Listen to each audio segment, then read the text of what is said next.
Alors, la semaine dernière, j'ai joué ma musique en compagnie d'un violoncelliste, Dominique, et nous l'avons mis en ligne, et je dois avouer que j'ai été conquis par la façon dont ce violoncelliste m'accompagnait, enfin si tant est que c'était, est-ce que c'est moi qui l'accompagnais ou est-ce que c'est lui qui m'accompagnait? C'est une question qu'on peut se poser. Enfin, disons que j'ai une pratique de la composition nettement plus riche que celle de ce garçon, qui s'est extrêmement bien débrouillé, et je pense que on peut envisager pour l'avenir des récitals, des performances, piano, violoncelle ici, qui pourraient renouveler un petit peu la vie musicale parisienne ou autre, et donner d'ailleurs des idées à des gens qui maîtrisent tel et tel instrument et qui n'avaient pas pensé qu'ils pouvaient être inspirés par le jeu pianistique, par exemple.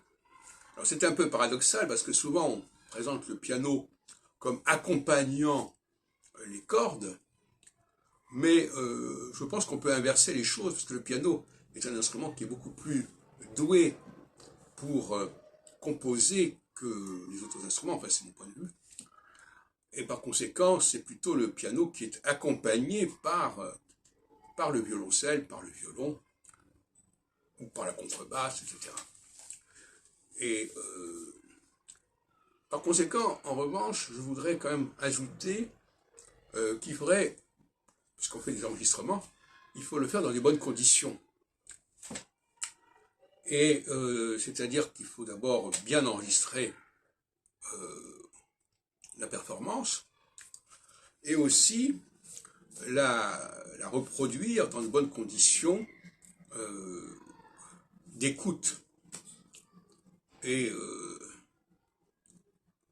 pas seulement en mettant, en ouvrant son téléphone portable comme ça. Il faut mettre des écouteurs au minimum pour reproduire la stéréophonie de ce qui se passe.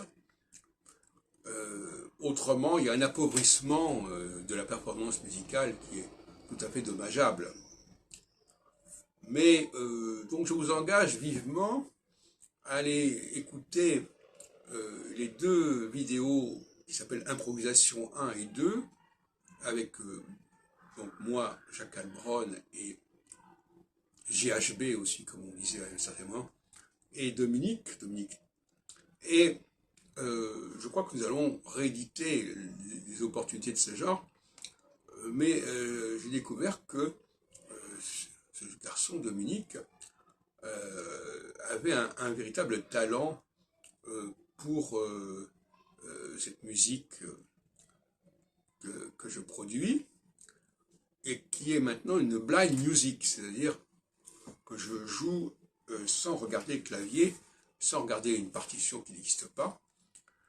Et je pense que ça fait partie aussi de ces choses. De même que je trouve intéressant l'idée de jouer sur des pianos très divers, ce qui est propre au pianiste, puisque le pianiste il ne peut pas emmener, il ne peut pas circuler avec son piano.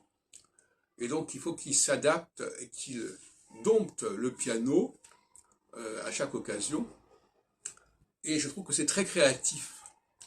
C'est d'ailleurs même un challenge de jouer sur un nouveau piano, et même sur un piano plus ou moins désaccordé, ou plus ou moins, enfin, pas très bien accordé, parce que celui qui est vraiment doué musicalement peut maîtriser ce genre de défi.